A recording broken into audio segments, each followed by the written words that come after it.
नमस्कार काव्यरसिको, मनमोहक मराठी मालवणी कवितांमध्ये मी मनमोहन रोगे आपलं स्वागत करतो. मित्रांनो, आज आपण एक मराठी कविता पण एक गेल्याच महिन्यात, आज 2 तारीख आहे डिसेंबरची, गेल्याच महिन्यात साधारण याच 2, 3, 4 तारीखला आपली दिवाळी झाली आहे आणि आपण सगळ्यांनीच मनसोक्त फराळाचा आनंद घेतला आहे. गोडधोड पदार्थांचा अनेक तऱ्हेचे फराळात पदार्थ असतात, त्यात लाडू असतात. प्रत्येकाने खूप वेगवेगळ्या तऱ्हेचे लाडू खाल्लेले असतील, पण आज आपण जे कविता ऐकणार आहोत ते खास मालवणी लाडू, खडखडे किंवा खटखटे लाडू असं त्याला म्हणतात. आता आजची मालवणी कविता आहे, तुम्ही ऐकून असाल, काही लोकांनी खाल्ले असतील. मालवणचे खडखडे लाडू किंवा खटखटे लाडू अशा म्हणतात. आम्ही खटखटे म्हणतो, काही लोक खडखडे लाडू म्हणतात. लाडू खूप तऱ्हेचे असतात लाडू, आणि ते कितीतरी लोकांनी खाल्लेले असतात. तर ते ह्या खडखडे लाडूची किंवा खटखटे लाडूची खासियत काय असते, तर ते असतात कसे, इतर लाडूंशी त्याची तुलना केली आहे, किंवा इतर लाडू कोणते कोणते आपण खातो किंवा असतात, हे या कवितेत मी सांगण्याचा प्रयत्न केला आहे. मराठी कविता आहे, मालवणी कविता नाही आजची. मालवणी पदार्थावर आहे, खटखटे लाडूवर, पण आहे मराठी कविता.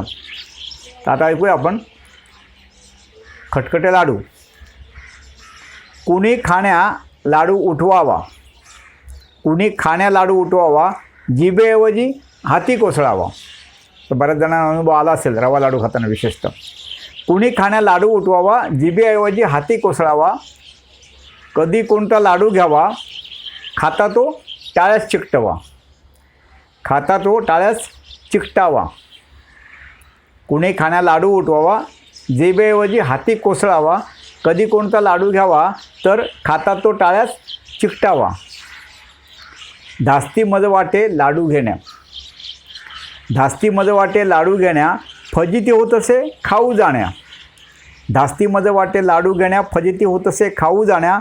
बालवृद्ध कुणी लाडू खाती, बालवृद्ध कुणी लाडू खाती, परी एक मात्र असे फक्त तरुणांसाठी. फक्त एक लाडू मात्र असे तो फक्त तरुणांसाठी. आता कोणता?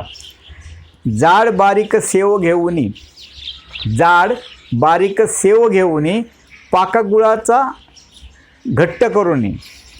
जाड बारीक सेव घेऊनी, पाकगुळाचा घट्ट करूनी, शेवपाकाचे मिश्रण जमवणी, शेवपाकाचे मिश्रण जमवणी, तांबूस पिवळे घ्या लाडू वळवणी, तांबूस पिवळे घ्या लाडू वळवणी. जाड शेवाचे तांबूस असतात आणि बारीक शेवाचे पिवळे असतात लाडू.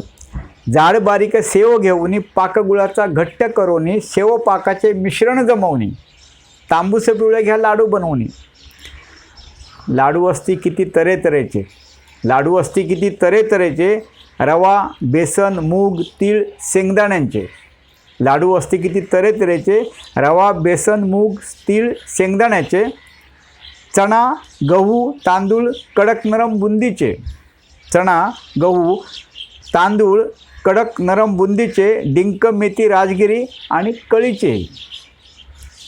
चणा, गहू, तांदूळ, कडक नरम बुंदीचे, डिंक, मेथी, राजगिरी आणि कळीचे. नाना प्रकार नाना चवीचे जरी, नाना प्रकार नाना चवीचे जरी, बनविते ते महाराष्ट्रात घरोघरी. लाडू नाना प्रकार नाना चवीचे जरी, बनविते ते महाराष्ट्रात घरोघरी, परी लाडू हे वेगळे बालतरुणांचे. परी लाडू हे वेगवेगळे बालतरुणांचे. प्रसिद्ध बहु खटखटे लाडू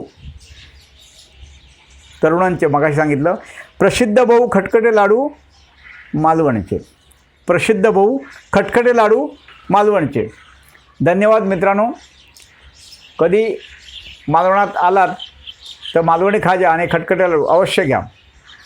तर ही कविता आवडली, म्हणजे खटखटे लाडू तुम्हाला आवडले, तर तुम्ही नक्कीच लाईक करा, कमेंट करा. तुम्हाला आणखीन कोणते ह्या कवितेत सांगितलेल्या लाडूव्यतिरिक्त आणखीन कोणते लाडू माहिती असतील तर कमेंटमध्ये अवश्य लिहा. आणि नवीन कोणी चॅनलला असेल किंवा जुन्याचा राहिला असेल सबस्क्राईब करायचं चॅनल, तर तो अवश्य करा. आणि आता आपण 9 तारीखला एका वेगळ्या विषयाची कविता घेऊन भेटू आपण. तो विषय खूप जणांनी ऐकला असेल पण बघितला कमी असेल. दशावतारी ही जी कला आहे कोकणात, मालवण प्रांतात, गोवा कारवार ह्या साईडला आहे, ह्या बाजूला. आणि आता गेली अनेक वर्ष मुंबईतसुद्धा कोकणी मेळावे जिथे होतात, मेळे वगैरे, त्यात दशावतारी खेळवतात. त्यामुळे खूप जणांनी बघितलेलं असेल किंवा ऐकलेलं खूप जणे असणार. तर त्या दशावतारी इथे ते नाट्य पूर्वी व्हायचे आमच्या बालपणी, तेव्हा जी काय मजा असायची ती त्या मालवणी कवितेत सगळं सांगण्याचा प्रयत्न केला आहे. तर नक्की ऐका पुढची कविता 9 तारीखला. धन्यवाद.